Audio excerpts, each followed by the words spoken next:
Então, pessoal, vamos aqui para o contexto bíblico de 2 Reis, né? Só para a gente dar uma recapitulada, o livro de 1 Reis, ele termina ali dizendo que o rei Josafá reinava em Judá e o rei Acasias estava reinando em Israel. Acasias, ele era filho de Acabe, né? Aquele que era casado com Jezabel. E agora nós temos aqui no capítulo 1 dizendo que Acasias estava ali na sacada do seu palácio e de repente ele cai. Ele cai e fica gravemente ferido, então agora ele vai pedir para que se consulte ali o deus Baal-Zebude, o deus de Ecrom. Ele envia então seus mensageiros. Nesse momento Deus vai falar com o profeta Elias. O profeta Elias ele vai ali até os mensageiros e diz: por acaso não há Deus em Israel para vocês consultarem? E eles vai dizer mais: olha, diga a Acasias que ele vai morrer. Então, quando eles regressam, os mensageiros contam essa mensagem ali para Acasias e ele pergunta: olha, que aparência tinha esse profeta? E eles vão dizer: olha, ele vestia ali pelos e ele tinha um cinto de couro. Então, naquele momento ali, Acasias deduz: esse homem, ele é Elias. Então agora Acasias vai fazer o seguinte: ele vai mandar ali uma tropa com 50 soldados para poder prender Elias. Acontece que quando essa tropa ela chega, ela vai dizer, né, que queria prender Elias, e Elias vai dizer assim: olha, se eu sou homem de Deus, que caia fogo do céu e consuma todos vocês. Então, naquele mesmo instante, caiu fogo do céu e consumiu todos aqueles 50. Mas Acasias não parou por aí, ele mandou mais uma tropa com 50 homens, e aconteceu da mesma forma como a primeira tropa. Já Acasias agora manda uma terceira tropa, e o comandante dessa terceira tropa ele vai pedir misericórdia para Elias, dizendo: olha, Elias, eu sei que você é homem de Deus, poupa minha vida, poupa a vida desses homens. Então, naquele momento, Deus ele fala ali com Elias, e Elias agora ele desce ali para poder falar com Acabe. Então, com Acasias, melhor dizendo. Então, quando ele chega ali, né, diante de Acasias, ele diz que ele vai morrer, né, porque ele foi consultar o deus Baal-Zebude, né, o deus ali de Ecrom. Então, Acasias, né, ele acaba morrendo mesmo. Acasias, né, ele não gerou nenhum filho, e seu irmão, chamado Jorão, ele vai reinar ali no seu lugar.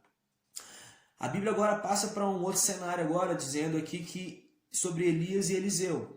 Lembra que Deus tinha dado aquela mensagem, né, para Elias, para ele poder ir ungir o rei da Síria, para ele ungir Jeú, para ele poder ungir Eliseu. Acontece que Elias ele não vai ungir Azael, o rei da Síria, e ele também não vai ungir, com suas próprias mãos, claro, também o rei Jeú.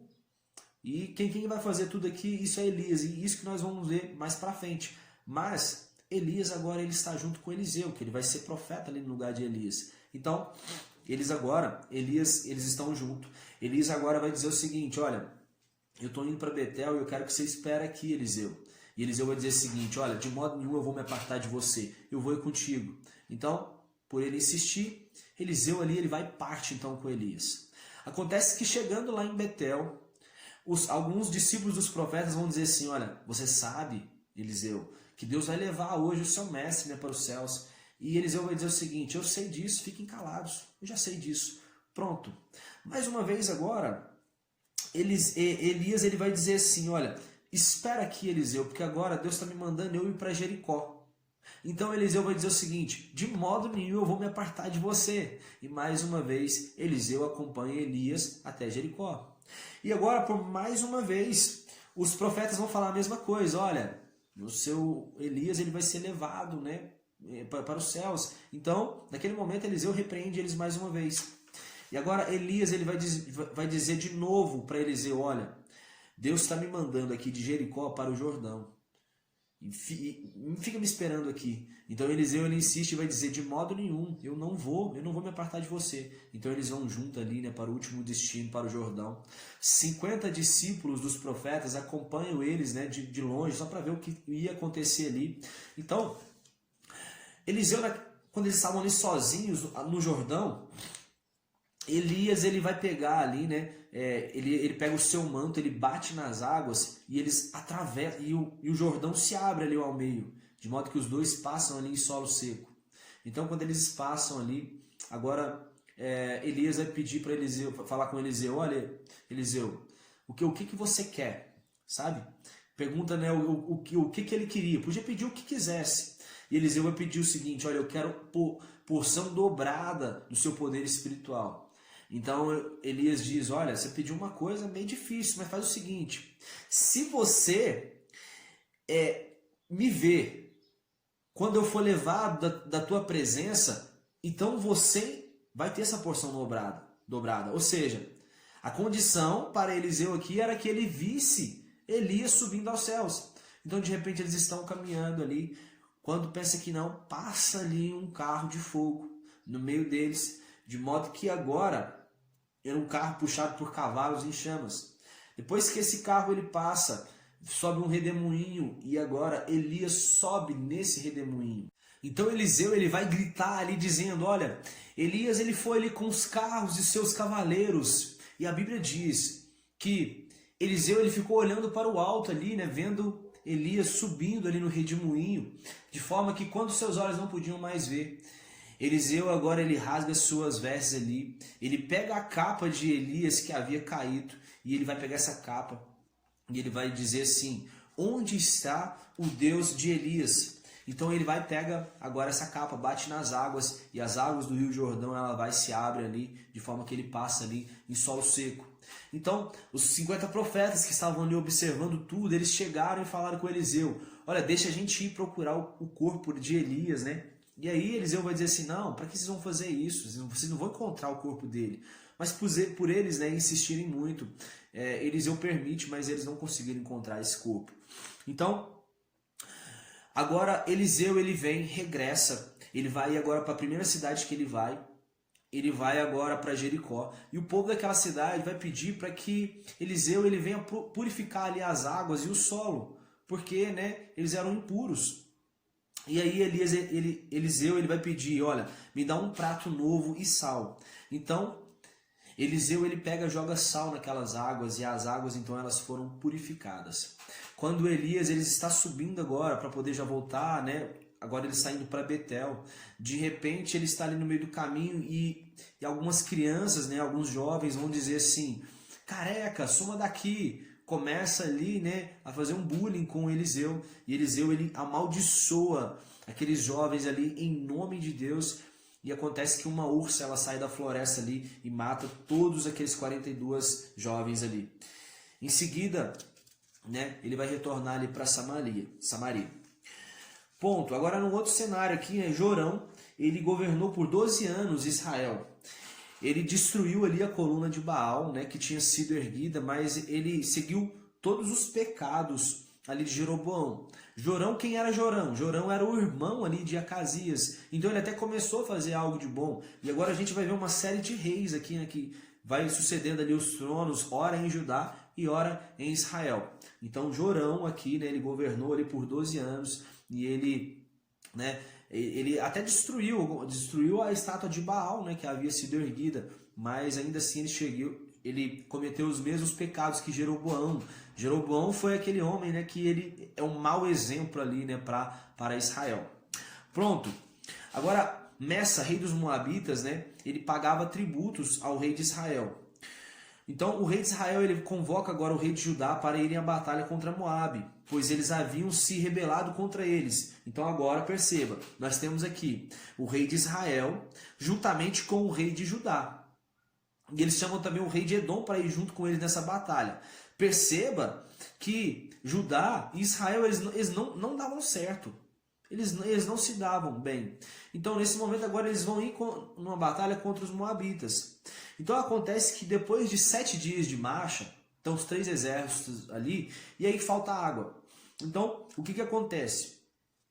O rei de Judá, que era Josafá, ele vai agora, né, pedir para que se consultasse ali um profeta. Então, naquele momento ali, quando eles vão consultar o profeta, eles lembram de Eliseu, né? Então tá indo agora lá, tá indo Josafá, né, rei de Judá, e temos ali Jorão, que é da família de Acabe. E eles vão consultar Eliseu, e na hora que Eliseu ele vê ali Jorão, ele vai dizer o seguinte, olha, se não fosse pelo rei de Judá, que é Josafá, eu nem receberia você aqui, viu, Jorão?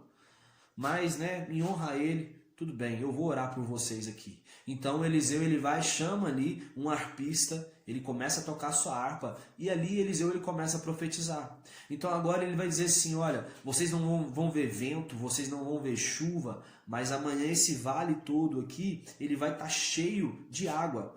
Porque ele tinha mandado, né, o povo eles cavarem buracos ali. Então eles começaram, né, a cavar vários poços. Então a profecia agora de Eliseu é que aqueles poços estão cheios d'água. Então aconteceu que, né, passou um tempo ali, começou a cair água e aqueles poços ficaram todos cheios, de modo que eles puderam saciar a sua sede. Então agora, os moabitas, eles já tinham convocado ali suas crianças, idosos, todo mundo da cidade para ir à batalha ali contra aqueles reis. Então, de manhãzinha, quando o sol estava nascendo, o sol começou a refletir naquela água.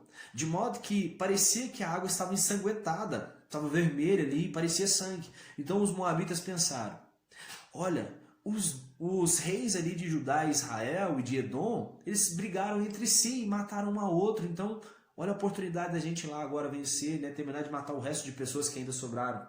Então eles foram com essa ideia, quando na verdade os exércitos estavam esperando ali os moabitas para poder atacarem eles. E assim Deus concedeu ali, né, grande vitória ali para Israel, para Judá e Edom.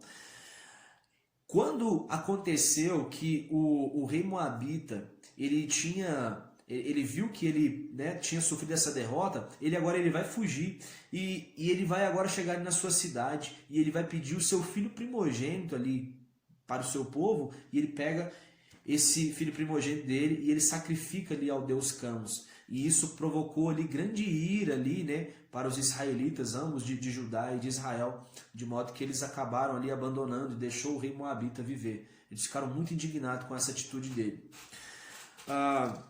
Numa outra parte aqui, agora a Bíblia vai dizer que a esposa de um dos profetas, ela vai agora reclamar ali com Eliseu, dizendo que o seu marido havia servido a Deus, mas que ele havia morrido. E agora havia um credor ali dizendo que queria levar o seu filho como escravo, porque ela não tinha dinheiro para poder fazer esse pagamento. Então, Eliseu ele vai perguntar para ela assim, mulher, o que é que você tem? E ela vai dizer assim, meu senhor, tua serva não tem nada mais do que uma única botija aqui de azeite. Então, ele pede para ela assim, olha, vai agora e pede então vasilhas aos seus vizinhos. Não poucas, pede o tanto que você puder. Então ela saiu pedindo ali essas vasilhas. Quando ela terminou de pegar aquelas vasilhas, ela mostrou para o profeta Eliseu. E aí agora ele vai dizer o seguinte, olha, entra para o teu quarto, você e teus filhos. Você pega essa única vasilha de azeite que você tem cheia. Imagina que ela tinha 1 litro ali de azeite. Então agora Eliseu diz para ela o seguinte, olha, depois que você estiver lá no seu quarto, você vai começar a derramar azeite em todas as vasilhas. As vasilhas vão encher, todas elas vão encher, e a vasilha que você tem cheia não vai acabar. Desse 1 litro seu, vai produzir 100 litros, tipo isso. Então, ela começou ali, encheu todas aquelas vasilhas, quando ela vai e pede agora ao filho, olha, traz mais uma vasilha ainda. Então, né, o filho vai dizer assim, olha, não há mais nenhuma vazia. E aí, naquele momento, o azeite parou de escorrer. Então, naquele momento, acabou. Aquela mulher chega, então, agora, conta para Eliseu, e Eliseu vai dizer o seguinte, pega todo esse azeite aí agora, coloca uma placa aí de vende esse azeite aí na porta da sua casa, começa a vender, e você pode viver do resto que sobrar. Então, foi um grande feito que Eliseu havia feito. Outra história que aconteceu também aqui, que era a sunamita, uma mulher sunamita. Eliseu estava ali em Sunem. Essa mulher era muito rica, né? E ela ofereceu com insistência um prato de comida ali para Eliseu. Então, depois disso, que ela ofereceu esse prato de comida, sempre que Eliseu ele passava ali em Sunem, ele ficava ali na casa dessa mulher. Acontece que essa mulher ela pediu para poder construir um terraço para ele, pediu para fazer um quarto com cama, mesa, cadeira, uma lamparina. E então sempre Eliseu ele passava e ficava na casa dessa mulher. Eliseu ele vai perguntar para Geazi dizendo assim, olha, pergunta para essa mulher o que a gente pode fazer por ela. E ela vai dizer assim, não quero nada não, pode ficar tranquilo.